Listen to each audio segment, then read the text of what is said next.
Hi YouTube, it's Shaneli here. In this video, I'm going to jump right into talking about minimalism, how I've adapted pieces of minimalism into my life because I'm not like a hardcore extreme minimalist like a lot of people are, but I do use a lot of the principles in my daily life, and also about how it has impacted my budget and my spending. So in a previous video series that I think I put out two parts of how I save half my income, and a lot of that was talking about lifestyle changes and sacrifices that I made. But since then, that was back in 2015. Since then, it's been 3 years and I've definitely changed and grown, and my lifestyle has been adapted to the fact that I've made more money. My income has increased and I have new interests and hobbies and I've grown.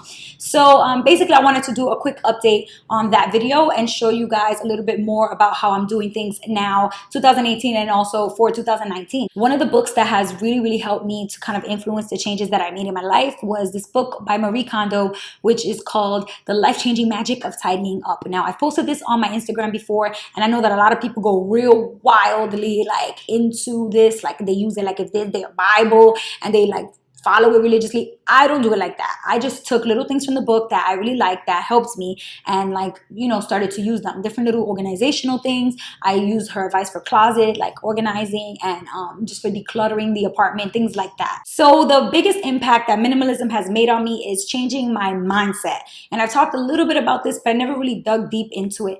But really before, whenever I felt like I wanted something, I never really gave it much thought. I work really hard. I give myself all these excuses and reasons for why I deserve to have things that I want.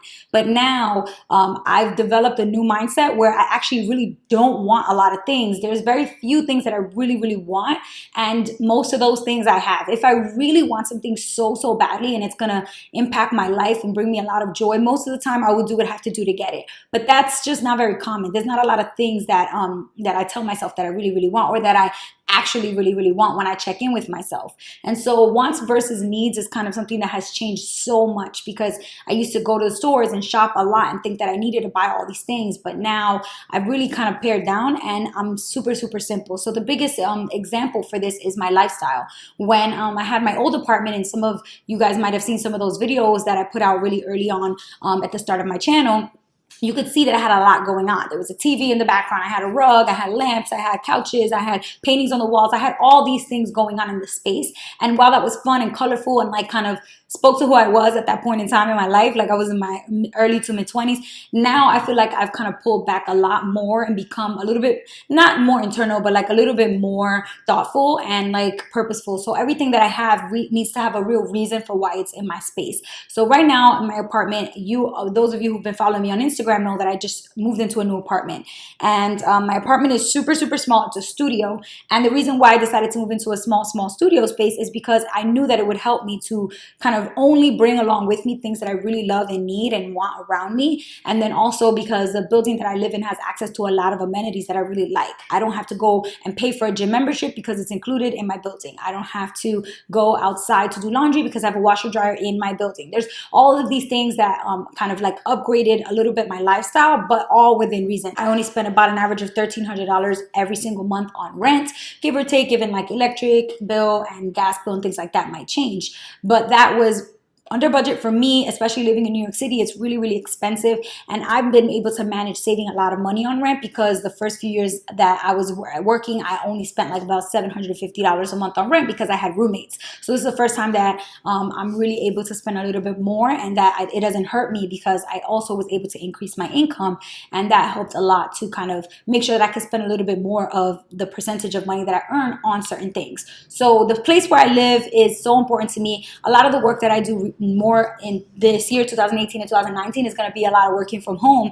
So that means I need to be home all day long. It needs to be a space where I feel comfortable, where I love to be, where I can feel productive, where it's clean. And that's why, I mean, you guys look at my kitchen, which is one of my favorite spaces in the studio, is it's super clean. Like I always keep it really clean. I don't have anything on my countertops. I don't have anything like out on the stove or anything like that. I like to keep everything cleared and clean because that way it's not distracting me, it's not kind of taking up space, and also it's less cleaning. Every time you have like trinkets and things in your space, you have to like clean them, dust them and stuff like that. And I just find that saves me a lot of time, it saves me a lot of energy, mental energy, and also physical energy that I can put towards other things that I find to be more important. My closet has changed so much since I became a minimalist. I only have probably about 10 pairs of shoes, and my hang them on a shoe rack that hangs from the door, which is the door on the other side of the closet door. So you could see like the washer dryers on one side inside the closet with like detergent, and then on the inside of the door hanging are like 10, maybe 11 pairs of shoes, and that's it. And that kind of applies all around my life. It's not just my shoes. It's like every single thing that I have in the apartment is like, do I love it? It's all about quality. Is it really good quality? It's not necessarily about how many I have. So before I used to have so many shoes, especially in college, like every single weekend there was a new party or a new event, or if I had to go to a wedding or a sweet 16 or whatever, baby shower, I would always get a new dress, new shoes. Now I'm like, nope. It's very rare that I would buy something new unless it was a reasonable price, or I got a really good deal, or I really, really, really loved it. I know I could wear it again for something else. I just try not to bring in anything new to my space that I don't really need. It's just a matter of quality over quantity. You don't want to have that much stuff. And sometimes what I do with myself when I want to get really strict with myself is, like I say, if you're going to buy this and you really, really love it, then you have to replace something else in your closet. So you have to take out one thing and replace it with this. So that makes it a little harder for me, because then I'm like, I guess I don't really need it. Or then I get rid of something else that I haven't really been wearing and donate it, and then replace it with a new thing. And then my closet, like my wardrobe, is so much smaller. I used to have so many clothes, especially because in my other video I showed you guys how I have constantly I get clothes for my sisters, because I have 4 sisters that are older than me, and they would always give me bags of clothes that they don't use anymore, that they would think that maybe that they're still in good condition, maybe I want them. And that's something that I used to always take, the clothes that I would get gifted. Now I'm a lot more mindful of what I take. If it's something that I really love, that I would have bought myself, then I'll take it. But most of the time we actually just donate a lot of the stuff that we don't use anymore. My style, my sense of like taste has changed so much, and I'm so much more minimalist that there's not a lot of items that I really, really love. And so that's not something I really do as much anymore, like swapping instead of shopping. Like I don't really do some of those things that I used to do a few years ago. And a lot of those things I did because I was trying to save money. But the reality is I've grown and changed. I'm not in debt anymore. Praise hands, I'm not poor anymore. So a lot of those things that I used to do out of sheer necessity to save money or to get out of debt, I no longer have to worry about. This really helped me because I don't spend a lot of time trying to figure out what I'm going to wear in the morning. I used to waste so much time trying on outfits, taking this shirt off, putting this scarf. Oh, I don't like that scarf. Oh, what, this doesn't match my shoes. Or I like the way this one looks better. And then like it would take me forever to get out of the house. Now I have every single item in my closet. When I put it on, I love the way it looks. That's the only reason it's in my closet. If I didn't love it, I wouldn't have it in my closet. So now when I put something on in the morning, if it's appropriate for the weather, I'm pretty much ready to walk out the door. I don't take a lot of time to figure out what to wear, and that is such a blessing and a game changer and a life changer. Not only have I changed a lot of the things about the space around me, but I've also changed a lot of the things that I do with my time. I used to spend a lot of time shopping, like just for fun with my friends, especially in college and right after college. We would just go, shopping and walk around to just buy things. I've talked about this in other videos, but that is a huge thing that I've changed. I no longer shop when I'm bored or just for fun, and I do not shop online. Or I rarely shop online, I should say. When I do shop online, it's because something that I have is no longer in good condition, or I ran out of something that I need more of, and then I'll go and shop for it. But I have a very specific list of small number of items that I need, and that's usually what I go by.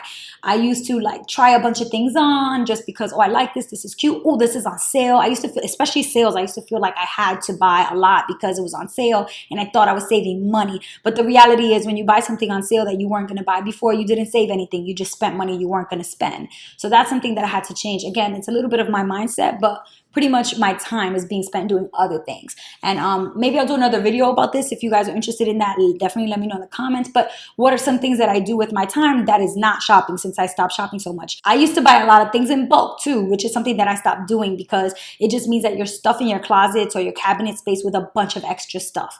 A lot of times, especially with food items, it would just go bad, it would get expired, and I didn't really get to use it. So I stopped doing that. I only buy a few items of what I want, and when I run out, I restock. The only things that I kind of buy in bulk sometimes these days is detergent, because who wants to always be keep buying detergent. Also helps you save money, certain things when you buy in bulk. But I kind of just stopped thinking oh, I have to save money by buying things in bulk, especially things for the kitchen and for around the house.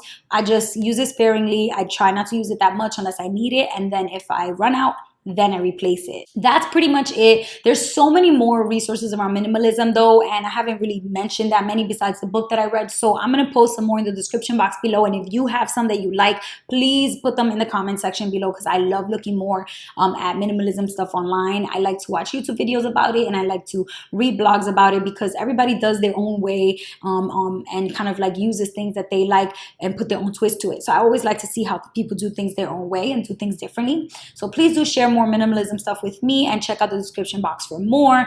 If you have any questions or comments that you don't want to put down below, definitely feel free to email me at missbehelpful@gmail.com. And you can also follow me on social media, every single one of the social media platforms. My handle is @missbehelpful, so it's easy to find.